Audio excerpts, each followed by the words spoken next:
Alright, so we finna just jump straight into this bad boy. So you guys are gonna be watching me deadlift as I kind of go over Migos' new album. So this thing dropped about like a week and a half ago, and when it dropped, I got a crazy amount of requests to review this particular project. And that's expected. It's the Migos, man. They're dropping another album and they finna shift the culture. So let's go ahead and talk about it. Alright, so on January 26, 2018, the Migos dropped Culture 2. Now, if you live under a rock, the Migos consists of 3 members, Quavo, Offset, and Takeoff. And, for the last couple of years, they have been absolutely killing it. Now, I looked at the track list and I was shocked. I'm like a lot of you guys. The Culture 2 track list was amazingly long compared to the Culture 1. This particular project was 24 tracks long. Bruh. I'm not going to lie to you guys. I try to be one of those people that are not going to go into things with a lot of expectation, and I don't want to kind of just like prop this thing up on a pedestal and be let down. But unfortunately, when I saw 24 tracks, I instantly got turned off. Whenever an album is super long, I feel like there's going to be a lot of fillers, and there's going to be content in there that is just not needed. Culture 1 was a lot shorter. It was actually only like 10 to 12 tracks. So that meant to me that they were more concise with each particular track, and they gave a lot more effort to each particular track. So that was one of the first things I noticed. I noticed also that there was a lot of features. You had Drake, Gucci, 2 Chainz, Big Sean, Travis Scott, a lot of features on here. So whenever I first cut on this project, I'm like, yo man, the quality is not here, which is a little bit funny because the amount of producers, like the amount of high level producers that are on this album is shocking to me. You got Metro Boomin, Zaytoven, Kanye West, Mike Dean, Murder Beats, 808 Gods, Pharrell himself. It's like you have so many producers on here. It's interesting to know that Quavo also had a hand in producing some of these tracks. And if you go back into the Migos' history, back before they could afford like producers, I believe that they were producing their own music at a certain point, and they knew how to mix and match certain mixes and just knew how to do certain things because they felt like producers and engineers couldn't do it the way they wanted it to be heard. Now this review is going to mirror how the Migos make music. It's going to be pretty short and concise just because the Migos, their process of making music is pretty quick. If you guys didn't know, they've explained it in like a couple interviews here and there. So is it a lot more pressure to just come up with more and more music because of the... No, because we knock out 5 songs a night, 5, 6 songs a night. You spin them out, Y'all do Vlad. 5, 6 songs a night. Yeah. We spin them out, Vlad.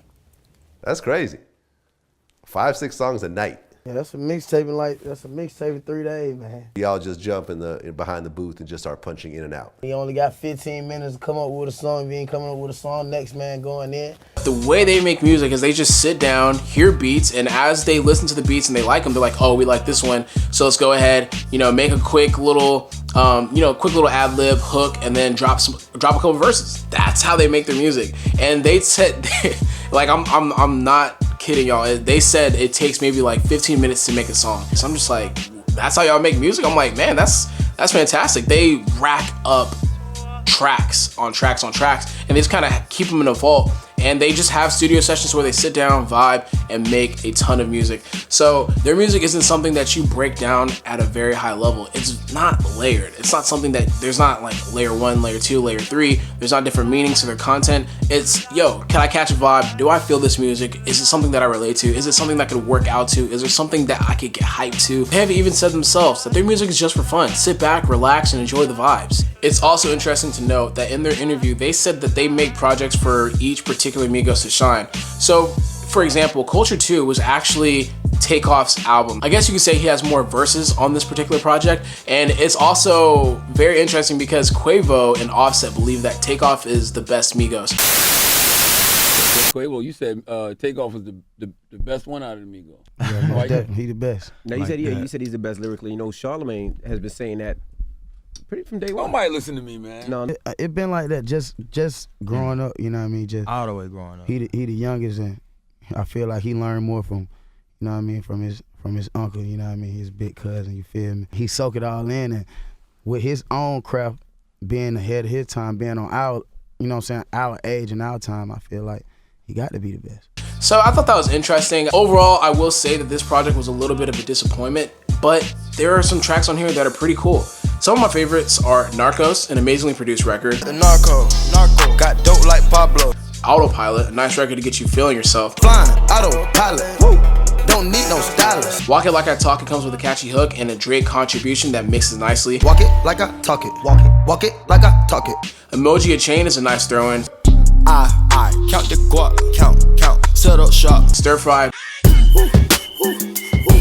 Motorsport with Cardi B and Nicki. Motorsport, put that thing in sport. And 2 Play with 2 Chainz.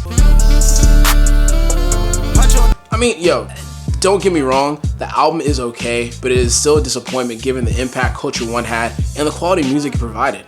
I feel Culture 2 could have been much better if it were around 12 to 15 tracks. This leaves so much less room for error, but I mean, hell, what the hell do I know? I'm just a meathead that only listens to music in the gym. So I hope you guys enjoyed this quick little album review over Culture 2, Migos' 3rd studio project. And yeah, I hope you guys enjoy the rest of this video. Please like, comment, share, and subscribe.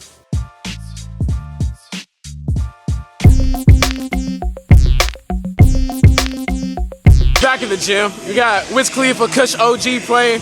Cushion OG, my Cushion OJ, I'm tripping. But I bet, like, okay, so I know I reviewed the Migos Culture 2 album really quickly, but that's the thing about that type of music. It's like microwave music. That's what I like to call it. It's something that like you put on, you catch a vibe to. They even brag about how quickly it makes them to make that type of music. So like, I feel like I shouldn't spend that much time digging deep into it. It's like whether or not you catch a vibe, whether or not you can work out to this type of music, whether or not this music makes you live or not. And at the end of the day, it just did not require like an in-depth review. And I just kind of gave like an opinion on how I felt about the music and how it sounded. There's nothing to be like unpacked. There's nothing to like nitpick and like check the details out and like click lyrics here and there to see what this meant and what they were trying to say here. So at the end of the day, you guys know how I felt. I gave my review. So now we're here back in the gym again, benching.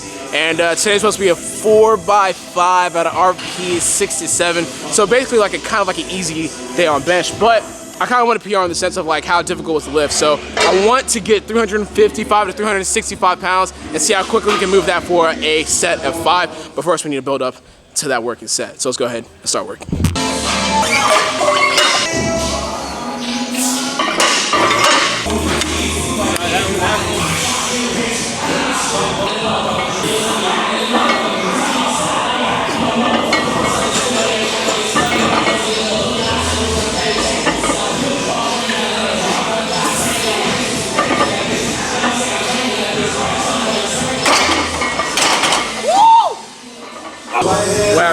What happened just now, bro? He got done 5 reps. Yeah. I told y'all, it be on partners, be on peoples that doubt you.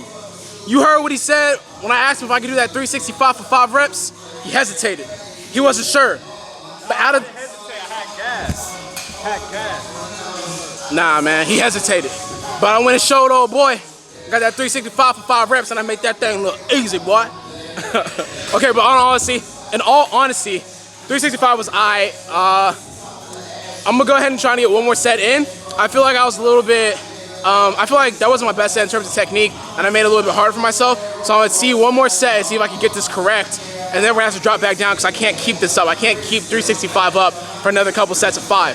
So one more set, 365. And after that, we're gonna drop down and get the rest of this workout out of the way.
Okay guys, so you just watched me hit 585 pounds for my first set of 4 of this 5x4 workout. That's supposed to be an RP at 6 to 7.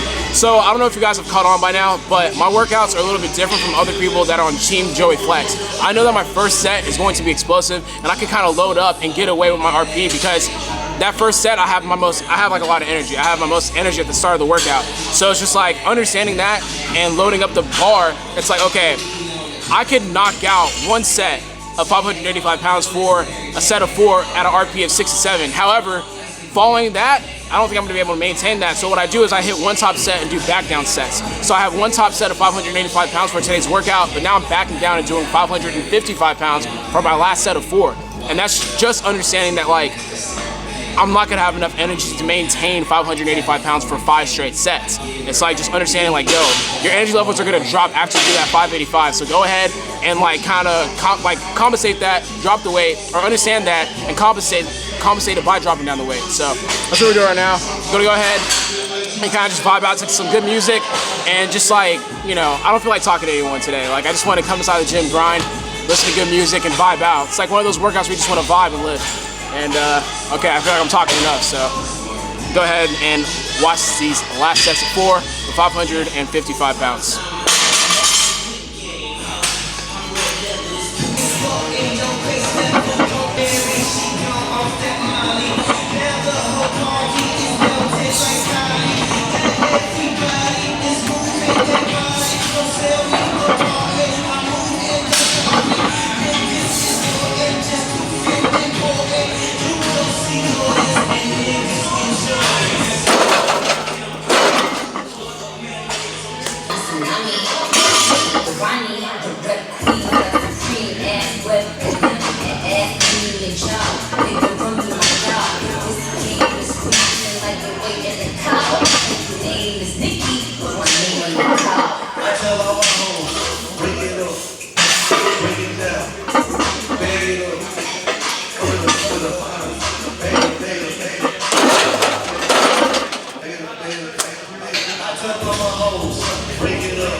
I misgrew on that 3rd rep.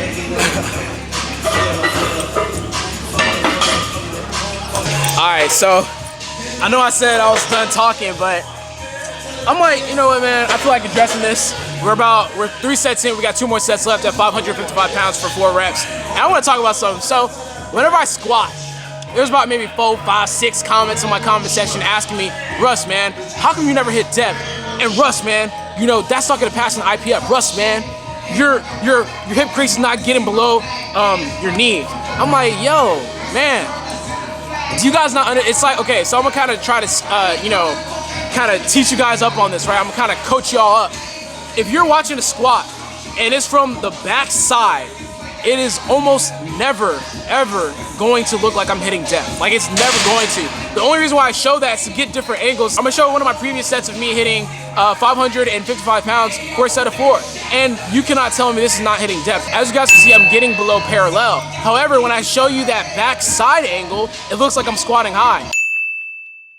However, the technique and the depth did not change whatsoever. I'm gonna try my best to show you guys what I'm talking about. You guys do not understand how much meat is right here. It's going to hide my hip crease. My hip crease is like somewhere around here. All this meat is hiding it. You're not gonna be able to see that, and it's gonna look weird, right? I'm a short, stubby person. I got short, stubby legs. So whenever I'm squatting, it looks like I'm high, but in reality, I'm hitting depth. If you go and check the tape, go and check all my meets, bruh. I have never really been red lighted for squat. I've been red lighted maybe twice for depth. Twice, and that's like one red light per squat. So I've had like 2 squats where one of the judges thought that I did not hit depth. So it's like, just understand that my body is built differently from yours. Depth is gonna look different on me. So once again, I'm gonna show the squat from straight up on the side. That's the best way to tell if someone's hitting depth. If you get a straight side angle, then you can see if that person's hitting depth. Now, if I show you a side back angle, it's gonna look high. So I just thought I should address that.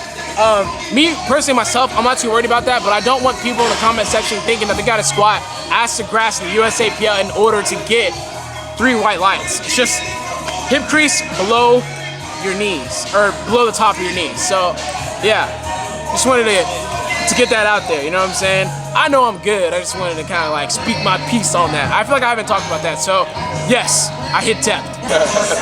Okay, hold on, man. Hold on. Hear me out on this one. All right, so let me get my belt off. Okay, so we're 3 sets in, right? So going back to my 3rd set, I talked about how I missed groove, and I kind of underplayed that. So I've had this happen before whenever I was squatting. I misgrooved, and like this is because my hip mobility is a lot better now. So it's like sometimes I just misgroove and it feels weird on my hips. So obviously if you misgroove with 555 pounds, that might be an issue. So like I've had this happen many times before. It's not even like a big deal. I'm just saying that I'm ending the workout right here because I don't want to have anything like happen just because I'm trying to overcompensate for my like it just feels like weird on my hip. So it's fine. I'm literally gonna be okay tomorrow. I just need to ice it. It's just funny because I was talking shit about how I'm hitting depth properly, and then literally my next set, like I knew my hip was still bothering me, and I was like, let me just like try to show him that I hit depth, and like it just felt funny. So just gonna call it for today's workout. It's not even that big of a deal. Literally just gonna ice it tonight, and it'll be fine tomorrow. So I don't want to keep pushing it and like have something happen. So I don't know. It's just super funny how things play out. But thank you guys so much for tuning in today's video. Wow, I completely blanked on my own outro. This video is coming to an end. Hope you guys enjoyed it like always. If you like this video, please like, comment, share, and subscribe. Get better today. I'm out. Play a circle, that my first squad, but you already knew that.